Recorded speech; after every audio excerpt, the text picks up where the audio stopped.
L'Autisme Rwanda fait partie des associations au sein de l'Autisme Alliance Afrique et elle est dirigée par une femme extraordinairement courageuse. Moi, je m'appelle Rosine Duquesne Kamagajo, je suis mère de 3 enfants, je suis mariée, j'habite en France et je travaille au Rwanda. J'ai une ONG qui s'appelle Autisme Rwanda qui s'occupe des enfants autistes. Rosine Duquesne continue en expliquant comment elle est entrée dans le domaine de l'autisme. Alors, comment c'est vraiment le destin, parce que, comme vous le savez, au Rwanda, en Afrique, l'autisme n'est pas vraiment connu, n'était pas connu il y a quelques années. Moi, quand je suis arrivée en France en 95, je ne connaissais pas du tout l'autisme. En 94, après le génocide au Rwanda, j'ai travaillé avec les enfants non accompagnés, ce qu'on appelait les enfants non accompagnés, donc les enfants qui étaient séparés durant le génocide au Rwanda. J'ai travaillé avec ces enfants qui étaient traumatisés. Et quand je suis arrivée en France, j'ai eu un travail, je travaillais avec les autistes. Et je me suis dit, mais ces enfants, on en a au Rwanda. J'en avais vu pareil au Burundi où j'ai vécu, où j'ai fait mes études. Je me suis dit, mais en fait, on ne connaît pas cette différence, cet handicap-là. Du coup, j'étais très intéressée, je me suis appliquée dedans. J'avais aucune formation dans l'autisme, mais j'ai travaillé pendant 2-3 ans, depuis 95 et 98. Et j'étais passionnée par ce travail. J'ai commencé par là. Rosine deviendra experte en prise en charge de l'autisme et des troubles associés. Elle détient un DU de l'Université Claude Bernard Lyon 1. Donc, je me suis spécialisée, j'ai fait des études sur l'autisme, j'ai travaillé dedans en France, que ce soit à Angers, que ce soit à Gap et en Normandie. Et je me suis dit, il faudra quand même que ce soit ma contribution dans mon pays parce que je savais bien et je savais que l'autisme n'était pas connu. Et j'ai été appelée par Mida des Grands Lacs pour que j'aille former des éducateurs ou les personnes qui travaillent dans les centres qui s'occupent des personnes avec handicap. Donc, quand je suis arrivée, j'ai vu que les personnes en fait, qui s'occupaient des enfants qui ont un handicap ne connaissaient pas du tout ce que c'était l'autisme. C'était pas de leur faute parce que c'était pas connu. Quelques années après avoir fini ses études et travaillé en France, Rosine a effectué un voyage de travail en Afrique qui a eu un impact significatif sur sa vie et celle de nombreuses autres personnes. J'ai enseigné, c'était mon objectif, c'était ma mission. J'ai fait 3 ans, depuis 2010 jusqu'à 2013. Et pendant mon séjour là-bas, j'ai rencontré les parents, j'ai rencontré les éducateurs, j'ai rencontré d'autres personnes et d'autres spécialistes, et notamment Dr Nasson, que tout le monde connaît. Ils m'ont dit, il faut faire quelque chose. Parce qu'ici, c'est vraiment, on ne connaît pas et les parents ne savent pas quoi faire quand on leur dit l'enfant a des problèmes d'autisme. Donc, c'est comme ça qu'on a commencé à travailler, à penser à faire quelque chose au Rwanda. Bien sûr, je ne pouvais pas le faire sans discuter avec ma famille. Du coup, mon mari, mes enfants, on s'est mis d'accord. Mes enfants étaient encore jeunes, mais on a dit, on a commencé ce travail, cette action d'Autisme Rwanda en 2014. Voilà. Elle partage les défis qu'elle a rencontrés au début et les stratégies qu'elle a adoptées pour démarrer. C'était pas facile. C'était pas facile parce que les gens, il y avait un problème de déni, de dire non, chez nous ça n'existait pas. L'autisme n'existait pas chez nous. Et je m'en souviens quand on a commencé, il y avait 6 enfants. 6. Mais au fur du temps, là, ça va faire 8 ans qu'on a commencé. les gens, quand on commençait à faire la publicité, on faisait la sensibilisation au niveau de la radio avec les réseaux sociaux pour parler de c'est quoi l'autisme. Ça a commencé, les gens ont commencé à comprendre, ont commencé à dire, chacun se posait la question, mon enfant est comment? Pourquoi mon enfant ne parle pas? Pourquoi mon enfant fonctionne comme ça? Pourquoi l'hyperactivité ou le comportement qui est bizarre? Parce qu'avant, comme on le sait en Afrique, la plupart disent « Oh, c'est la faute à tel, c'est la faute à tel ». Il y a toujours la faute, c'est la faute à quelqu'un. Et là, je m'en souviens que des fois, les parents me disaient « Ah, mon mari ou ma femme dit que c'est de la faute de notre famille ». Ça, c'était le premier problème que j'ai rencontré. Et d'autres, c'est, comme vous le savez, la prise en charge des personnes autistes, des enfants autistes. Ça a un coût parce que on peut pas prendre un enfant autiste et le mettre dans une école où il y a 10, 15 enfants dans une classe. C'est pas possible. C'est une prise en charge individuelle et personnalisée.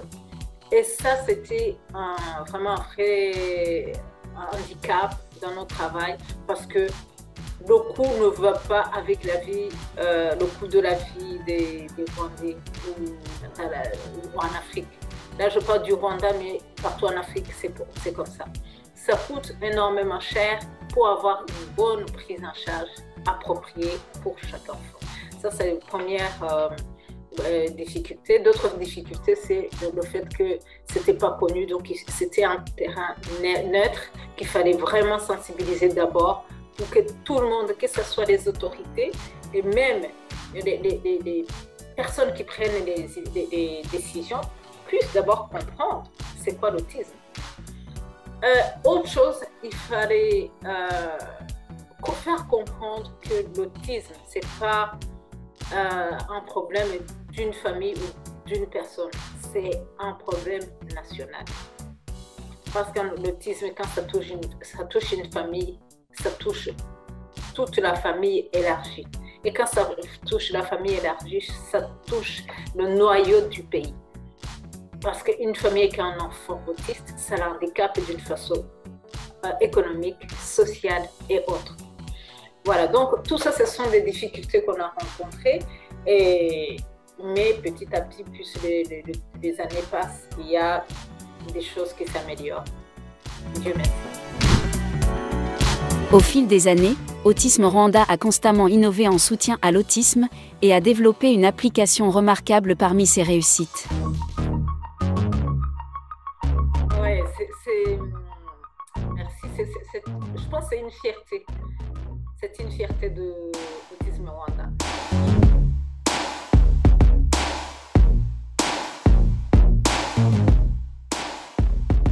Je dis que c'est une fierté parce qu'on ne l'a pas fait seul.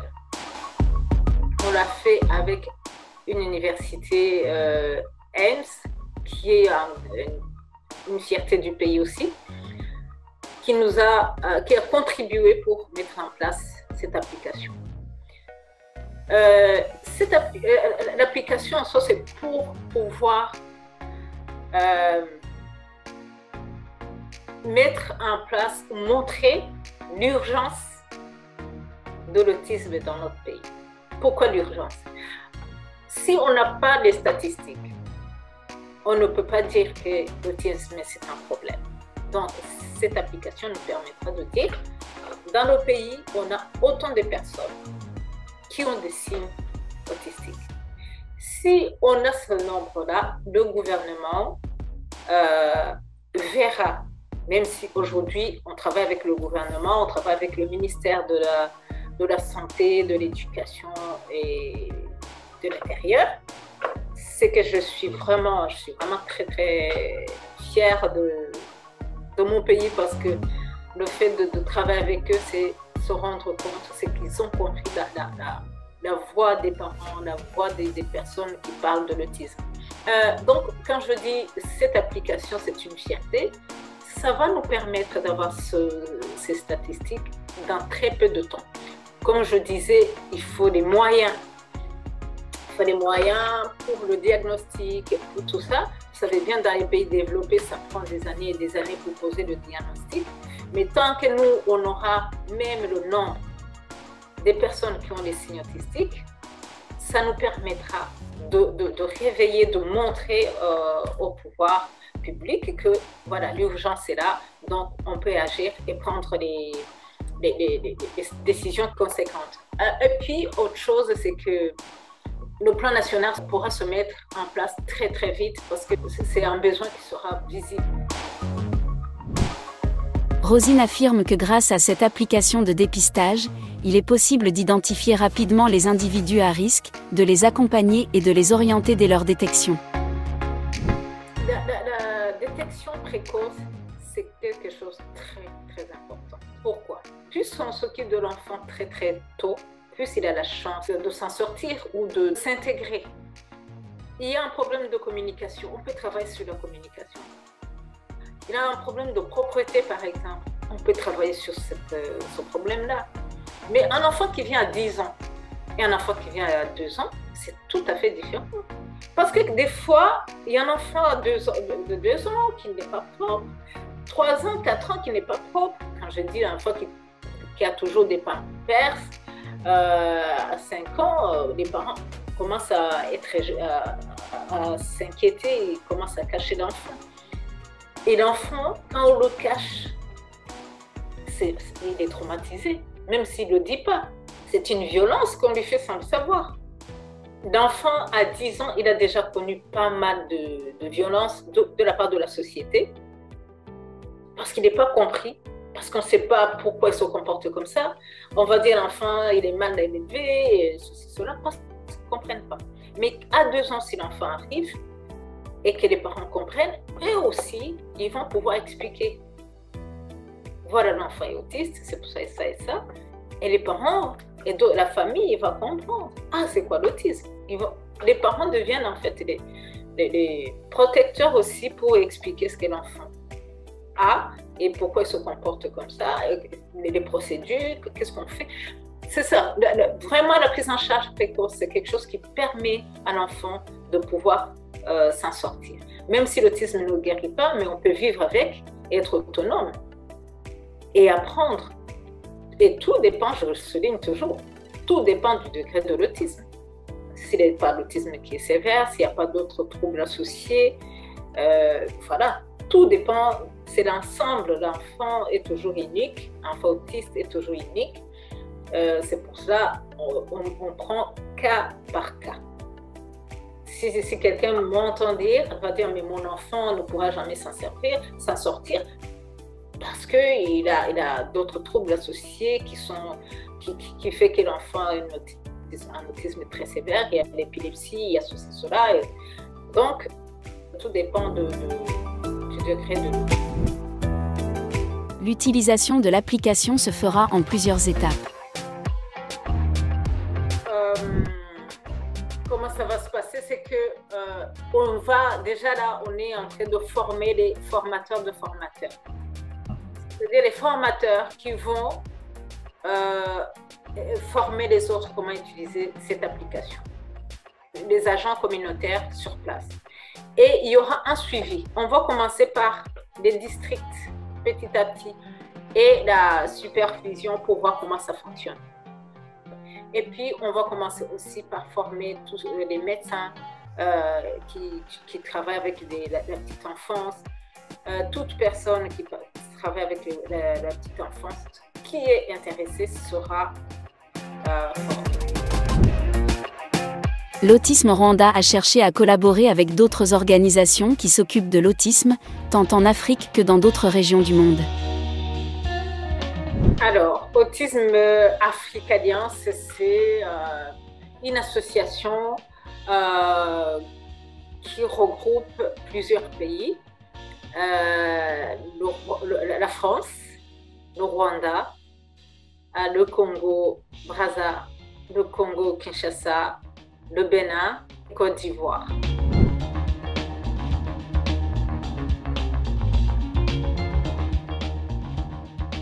Ça a été pensé déjà à Grenoble, le jour de la première formation. C'était là en tant que plusieurs pays d'Afrique et la France qui nous avait réunis, parce que c'est la France qui nous avait invités. Donc là, moi, je dis, c'est une opportunité de voir autant de pays d'Afrique qui se réunissent pour parler de l'autisme.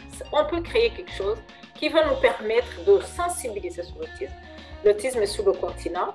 Ça va nous permettre d'avoir une force au niveau du continent pour parler vraiment de l'autisme. Et là, j'ai proposé ça. Et puis après, on a continué à réfléchir. Après, on a fait une conférence au Rwanda. Tous les pays étaient présents. Et après, on a été en Côte d'Ivoire. Après, on a été au Congo-Brazza. Et dernièrement, on était à Grenoble encore, où l'association a été créée officiellement. Donc, cette association, c'est pour réunir nos forces et travailler sur l'autisme, travailler sur comment on peut fonctionner, comment on peut réunir nos forces et changer cette situation de l'autisme en Afrique. Parce que quand on voit ce qui se passe dans tous les pays, partout où on est passé, la situation est presque la même. C'est toujours les parents qui ne savent plus quoi faire. Parce que c'est, comme je l'ai dit, il y a le coût, il y a le fait que l'autisme n'est pas bien connu. C'est vraiment... Et puis, on oublie que le fait de prendre en charge ces enfants, ça peut créer beaucoup d'emplois. Si on s'occupe de ces enfants correctement, si on se met ensemble pour vraiment sensibiliser et dire, voilà, on a autant de personnes avec spectre autistique, c'est non seulement la création d'emplois, mais on aide les enfants, on aide le pays. C'est vraiment, pour moi, ce que je pense, c'est vraiment une réflexion qu'on doit mettre devant dans cette association pour bouger les choses.